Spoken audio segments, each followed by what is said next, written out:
Alors, mesdames, messieurs, bonjour et bienvenue à cette édition du 21 avril 2018 de Nouvelles du Haut-du-Lac.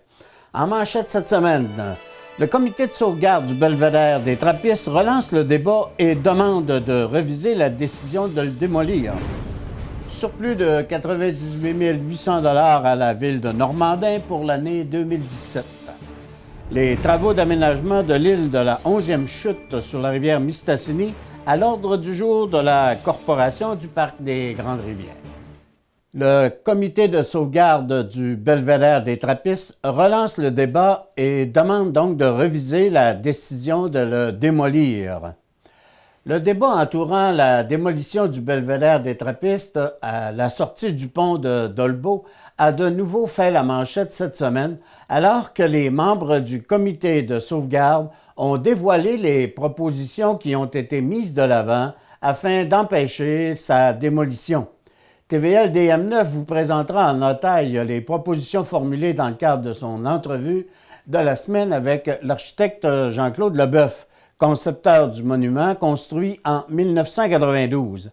Pour sa part, le président du comité, l'ex-échevin Gilles Brassard, a précisé que l'on demande officiellement à la ville de ne pas démolir le monument puisque des solutions existent afin de le sauvegarder. Dans l'éventualité où le conseil municipal maintient sa décision, le comité entend recourir à d'autres moyens pour faire valoir son point de vue, comme le souligne Gilles Brassard. Aujourd'hui, évidemment, nous autres, on espérait que le dialogue avec la Ville et avec le ministère des Transports pourrait suffire à assurer la pérennité de la bâtisse. Maintenant, quand on a vu qu'on a eu la réponse que l'on sait, c'est-à-dire qu'il y aurait démolition, c'est là qu'on s'est dit, bien là, c'est le temps d'aller sur la place publique. On avait d'ailleurs prévenu la municipalité, puis on leur avait même demandé d'utiliser la maison du citoyen, l'hôtel de ville. Ils ont acquiescé. Donc, il est évident que nous, on ne restera pas là. On pense qu'il va y avoir encore des réactions qui vont se faire au lendemain de cette annonce. Et puis, on est déjà interpellé par des citoyens qui nous demandent s'il y a des choses à faire. Il n'y a rien encore d'établi, mais il y a beaucoup de personnes qui m'interpellent en me disant s'il y a quelque chose, dites-nous là, on est prêt à se mobiliser. Présent à la conférence de presse, le maire Pascal Cloutier a indiqué que les arguments invoqués par le comité ont été analysés par le conseil, mais que la ville n'entend pas revenir sur sa décision. Les éléments qui ont été présentés aujourd'hui, c'est des éléments qu'on a vus, le conseil a pu voir aussi. Donc, la décision a été prise en fonction de tous ces éléments-là. Puis moi, je pense que vraiment le conseil a eu ce qu'il faut, avait des questions, on leur a donné toutes les réponses, on les a présenté le projet, ils ont eu l'occasion de rencontrer les gens du belvédère, de rencontrer, puis nous on a rencontré à plusieurs reprises quand même ces gens-là, parce que je pense que c'est important de discuter et de comprendre. Donc le conseil, dans le fond, ce conseil-là a maintenu la même décision de l'ancien conseil. Surplus de 98 800 $ à la ville de Normandin. Les élus de Normandin ont présenté le bilan financier de la ville pour l'exercice se terminant le 31 décembre 2017.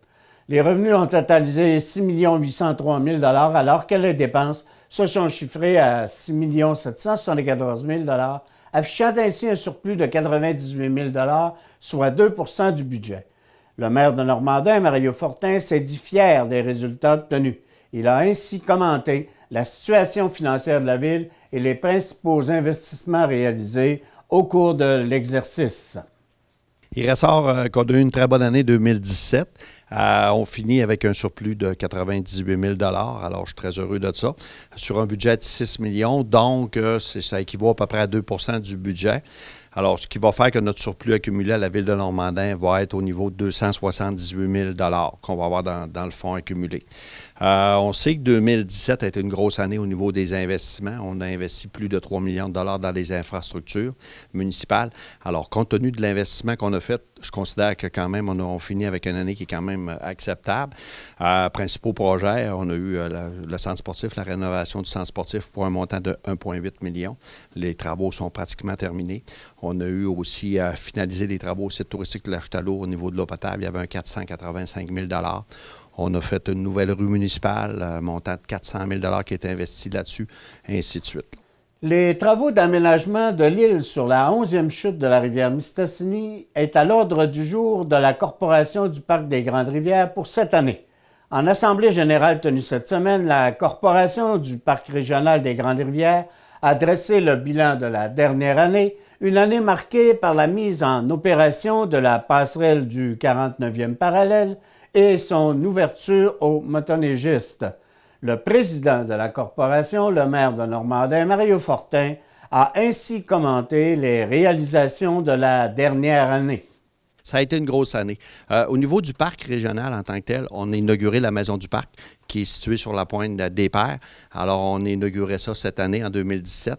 Alors, à toutes les années, on va avoir la Maison du Parc. C'est le pôle d'accueil du Parc régional des Grandes-Rivières. Alors, on l'a mis en opération en 2017. 2018, ça va se poursuivre. Le gros projet du Parc régional, c'est la passerelle du 49e, communément appelée le lien intégrateur. Alors, ça a été principalement notre grosse activité. On a investi plus de 6 millions de dollars. La phase 1 est terminée. On a finalisé ça. Là.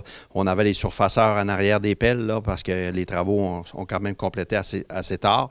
Il nous reste encore quelques petits travaux à faire ce printemps pour finaliser la phase 1, ce qui va nous permettre aussi cette année d'ouvrir pour le quad. Alors, on a rencontré la Fédération de quad, on a un protocole d'entente en cours de négociation, ça va très bien. Et aujourd'hui, je peux dire qu'officiellement, le quad va avoir accès au sentier dès le mois de mai ou juin. La date n'est pas encore définie.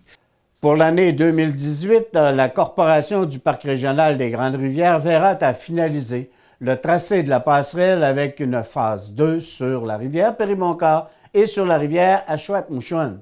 Mario Fortin précise que plus que l'aménagement de sentiers sur l'île de la 11e chute de la rivière Mistassini devrait aussi être complété au cours de l'été. On pense qu'on va être bon pour l'ouvrir cet été. Il reste que là, on va voir comment est-ce que le printemps, tout va arriver. Mais au cours de l'hiver, on a regardé les plans de vie, ce que le parc voulait avoir comme aménagement sur l'île. On a donné ça à la Société d'énergie. Ça faisait partie de leur mandat, de l'aménagement de la 11e chute. Alors, ils sont en train d'en appel d'offres, puis ils vont faire les travaux dans les prochaines semaines. Maxime Girard présente du cirque en cabaret pour une deuxième année au Météor, bar et spectacle. Du 7 juillet au 17 août, Maxime Girard offrira un tout nouveau spectacle d'acrobates et de gens de cirque au Météor bar et spectacle, faisant suite au succès obtenu l'an dernier. Pour la saison estivale et touristique, le producteur originaire de Dolbeau-Mistassini, acrobate victime d'un malencontreux accident qui l'a rendu quadraplégique, mettra en scène 9 artistes de cirque qui présenteront leur numéro dans un spectacle continu et avec une histoire. Cette année, les artistes qui participeront au spectacle sont d'origine internationale, provenant entre autres de la Chine, de la France et des États-Unis. Ils se joindront à 3 Québécois pour le plaisir des amateurs de numéros de voltige, de contorsion et d'acrobatie. Maxime Girard nous a ainsi invité les gens à se présenter en grand nombre à son spectacle, dont le succès remporté l'an dernier est allé au-delà de ses espérances. Cette année, on va avoir 8 artistes de cirque. Et puis, l'année passée, c'est drôle parce que la façon que je choisis mon équipe, eh bien, je choisis toujours en fonction du talent, évidemment, et non en fonction de la provenance. Et puis, l'année passée, eh bien, on a eu un bassin québécois assez fort. On avait seulement une personne de la Colombie-Britannique. Et cette année, eh bien, le résultat en est tout autre, puisqu'on a 3 Québécois seulement, et puis les autres viennent de la Chine, du Mexique, de la France et des États-Unis. Donc, c'est vraiment une équipe, on pourrait dire, qui vient partout, qui vient de partout à travers le monde. J'aimerais vraiment prendre le temps d'inviter la population à venir voir le spectacle cet été et à surtout profiter des 2 premières semaines, parce que si on se rappelle l'été passé, les 4 dernières semaines avaient été sold out. Donc, j'ai vraiment l'impression que si c'est comme ça cette année encore, on risque de devoir refuser des gens et ça serait extrêmement dommage. Donc, les 2 premières semaines, là, ça risque d'être une occasion en or d'avoir des super belles places, d'avoir une belle proximité avec les artistes. Donc, un appel à tous et puis bienvenue à tout le monde et aux familles pour ce spectacle cet été. Le marché IGA Tremblay en nomination pour un Aurore d'Infoman.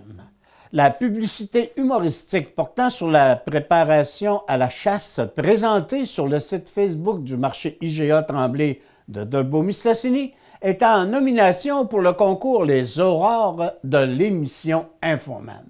L'un des propriétaires du marché IGA Tremblay, Steve Tremblay, précise que c'est sans prétention et en voulant divertir ses clients que l'entreprise présente ce type de capsule humoristique à l'occasion de certaines fêtes durant l'année.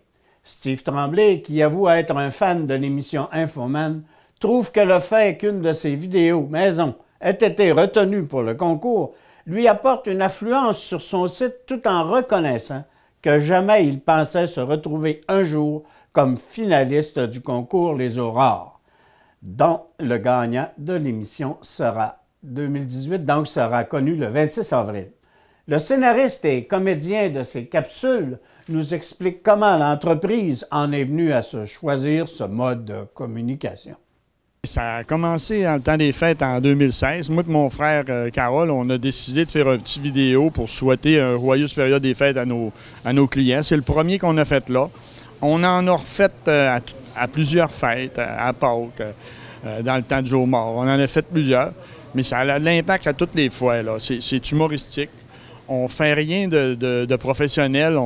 On s'assied, puis on a toujours le même concept.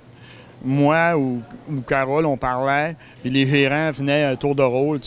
Chaque gérant est impliqué. On avait toujours le même concept. Puis à chaque fête, on faisait ça. On l'essayait. On essayait 4-5 fois. Si ça ne marchait pas, on le faisait pas. Si ça marchait, on le faisait. 8 entreprises du secteur géant bénéficient de l'aide financière de la Corporation de développement économique. En place depuis 2 ans, la Corporation de développement économique du secteur géant, présidée par l'homme d'affaires et entrepreneur agricole Jacques Lindrapeau, a dressé le bilan de ses opérations à l'occasion de son assemblée générale tenue cette semaine. Les dirigeants de la CDE du secteur géant en ont profité pour dévoiler le nom des entreprises qui ont ainsi pu bénéficier d'un coup de pouce financier, soit pour démarrer ou encore pour s'agrandir leurs opérations.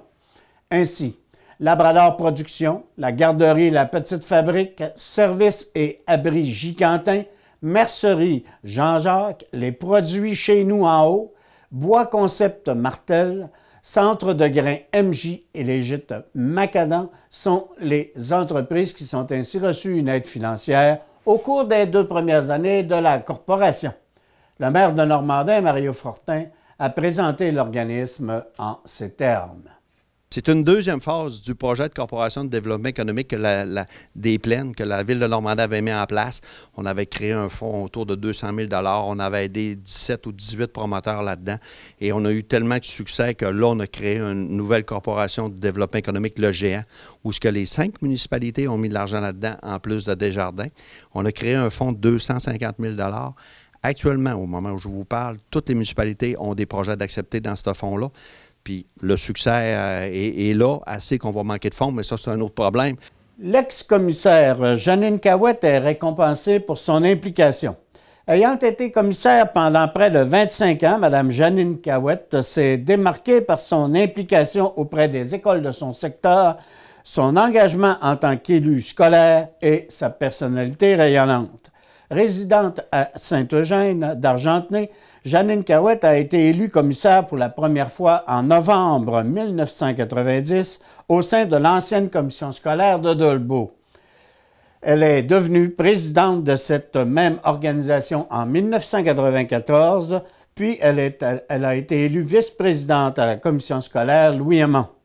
En 1998, lors de la création de la commission scolaire du Pays des Bleuets, elle a continué de siéger au Conseil des commissaires jusqu'en 2014.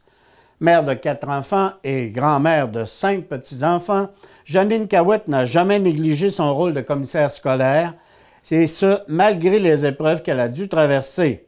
Les gens qui l'ont côtoyée au Conseil l'ont apprécié son côté ricaneur, son humour pince sans rire et sa capacité de régler des conflits sans jamais hausser le ton ou se fâcher, faisant d'elle une collègue très agréable à côtoyer.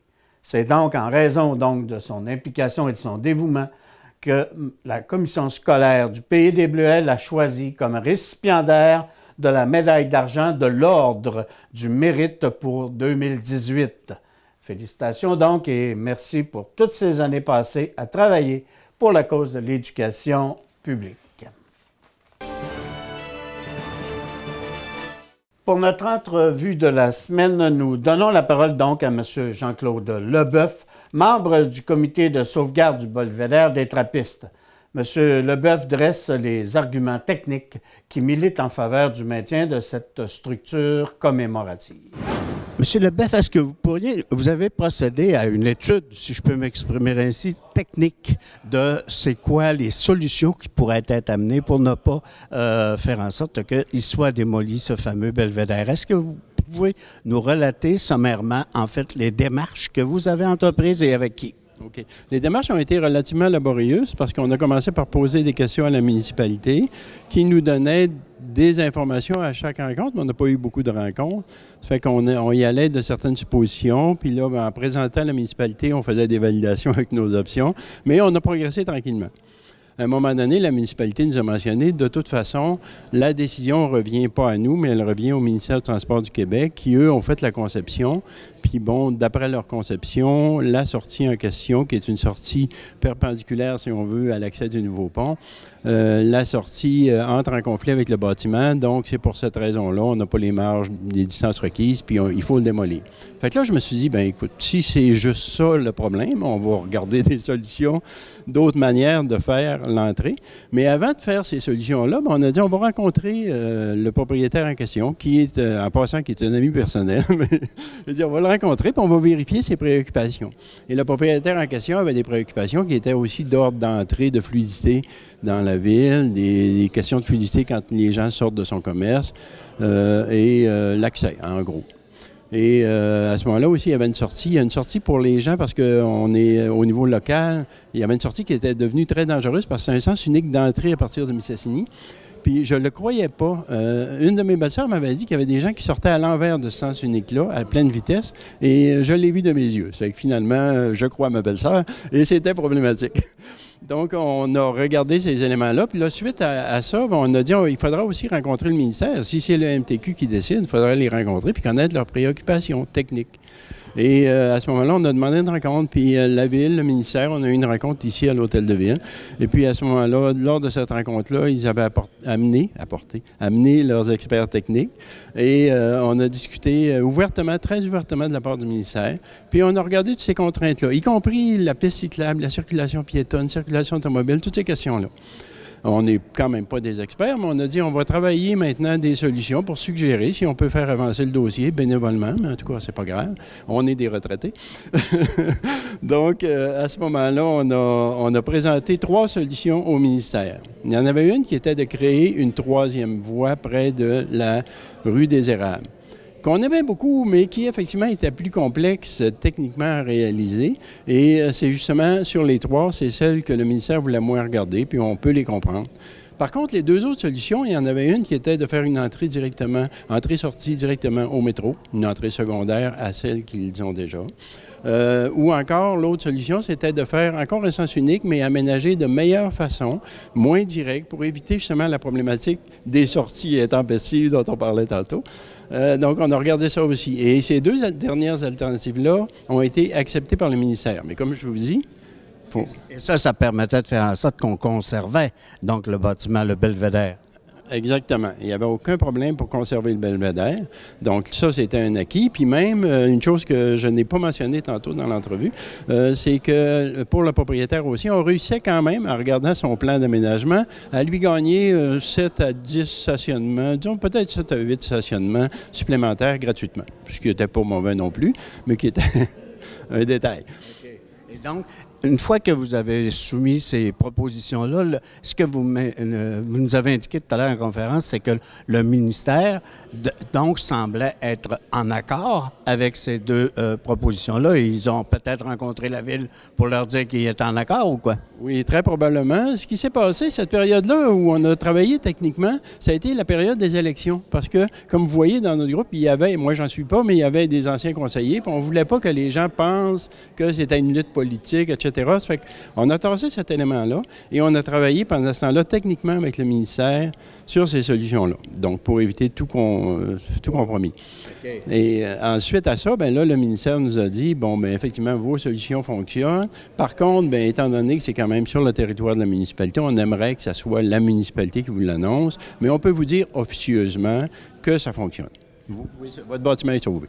Vous avez, avec cela, donc pu obtenir quand même là, la réponse de la municipalité. Et dans le cadre des études que vous avez, des études techniques que vous avez réalisées, vous mentionnez qu'en fait, on donnerait quasiment l'ensemble et du terrain et naturellement du bâtiment, parce que vous avez procédé à certaines études qui nous révèlent quoi, entre autres, sur la valeur de ce que l'on va céder. Bon. Au niveau des études, comme je mentionnais tout à l'heure, c'est sans prétendre être un estimateur professionnel, mais on a quand même des connaissances là-dedans.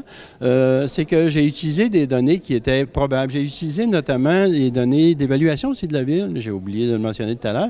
En plus, j'ai travaillé avec l'évolution des coûts de construction pour les immeubles institutionnels au niveau du gouvernement du Québec, au niveau de Statistique Canada, l'évolution depuis 1992 jusqu'à 2018, et une troisième estimation qui, elle, est quand même plus générale, qui n'est pas spécifiquement sur les édifices publics, mais qui est sur l'ensemble des édifices, les catalogues Means d'estimation que tous les architectes et ingénieurs connaissent. J'ai utilisé aussi cette méthode-là, mais qui, elle, donnait des chiffres un peu plus élevés que la moyenne des deux autres. Donc, pour être prudent, j'ai arrondi, dans le fond, à 600 000 $ la valeur de l'ensemble, en tenant compte de la superficie qui avait été mentionnée par la Ville. Et justement, lorsqu'on parlait d'estimation, notre propre estimation était de 79 000 quelque chose, je pourrais vous le dire, et la Ville nous mentionnait dans sa rencontre 80 000. Fait que bon, à 1 000 $ près, je pense qu'on n'est peut-être pas si mauvais, finalement. Et là, ce que vous parlez de la valeur exclusivement du terrain à ce moment-là, à 80 000. Exactement, c'est la valeur exclusivement du terrain. Donc, la différence, c'est la valeur actualisée du bâtiment.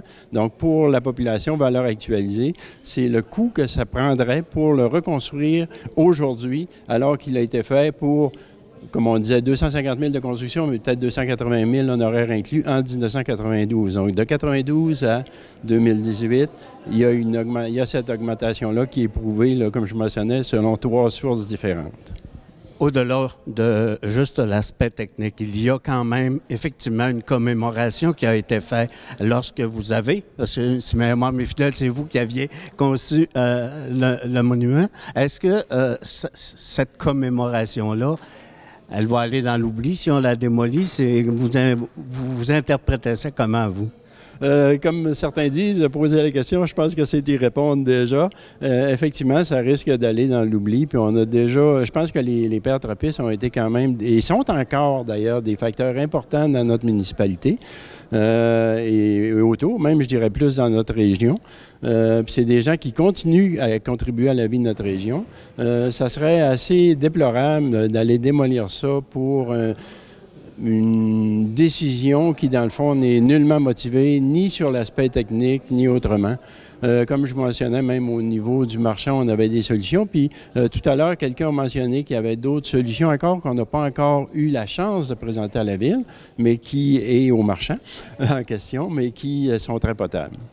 À ce moment-ci, Jean-Claude Leboeuf peut nous dire quoi, lui, en ce qui regarde peut-être certaines actions qui pourraient être amenées à faire en sorte que la municipalité puisse changer sa décision? Actuellement, c'est... Comme on dirait, on ne peut pas nécessairement dire tout de suite quelles actions on va faire. C'est sûr qu'on est très, très décidé. On espère, nous, ne pas avoir à poser d'actions publiques autres que celle-là pour l'instant.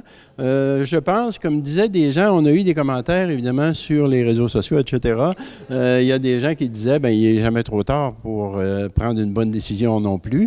Il n'est jamais trop tard pour reculer. On n'est pas obligé de se peinturer dans le coin. Même s'il y a eu des petites avancées, peut-être, on ne sait pas, parce qu'on ne connaît pas tous les détails. Ça a été difficile d'avoir les informations, mais je pense qu'il y a moyen. Tant que ce n'est pas démoli, je pense que la Ville peut agir. Et aussi, on peut compter sur cet ami-là, qui est le marchand en question. Je pense, pas seulement je pense, je sais que c'est quelqu'un de très intelligent, de très sensé et qui est capable d'avoir une approche, je pense, assez ouverte envers la population aussi. Peut-être que de son côté aussi, autant de la Ville que de son côté du marchand en question, je pense qu'il y a moyen d'arriver à une décision raisonnable. Eh bien, M. Leboeuf, je vous remercie beaucoup de cette entrevue. Ça permet aux gens de pouvoir être en mesure d'être à tout le moins éclairés sur l'aspect technique de la chose. Bien, je vous remercie beaucoup. Le dévoilement des artistes de la 58e édition du Festival du Bleuet se fera le vendredi 4 mai prochain au Centre civique lors d'un 6 à 9. On peut se procurer des billets en communiquant avec la direction du Festival des Bleuets. Culture pour tous présente un atelier mixologie avec David Bouchard le 4 mai prochain à 19h30 au centre sportif de Girardville. Il s'agit d'une dégustation et de la conception de 15 cocktails. Les recettes seront incluses et un coût de participation sera demandé.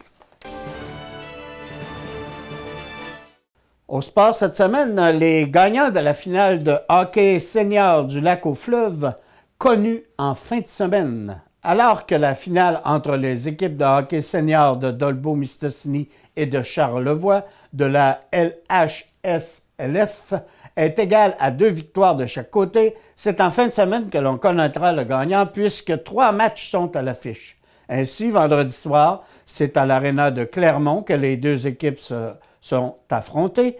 Ce soir, c'est au centre sportif de Normandin que les 2 équipes batailleront pour la finale et si un 3e match est nécessaire, ce sera donc à Clermont qu'il sera disputé. Cette saison, la LHSLF aura permis à 4 équipes de participer à près d'une trentaine de parties. À l'issue de la saison régulière, Charlevoix a terminé en première position, Dolbeau-Mistassini en 2e et la Haute-Côte-Nord en 3e place. Jonquière a fermé la marche. Plusieurs centaines de personnes ont ainsi assisté aux différentes parties, alors qu'à Dolbeau-Mistassini, on a parlé d'assistance de près de 400 personnes par match. Voilà, c'est tout et c'est ce qui met fin à l'édition donc du 21 avril 2018 de Nouvelles du Haut-du-Lac. Merci beaucoup et à la semaine prochaine.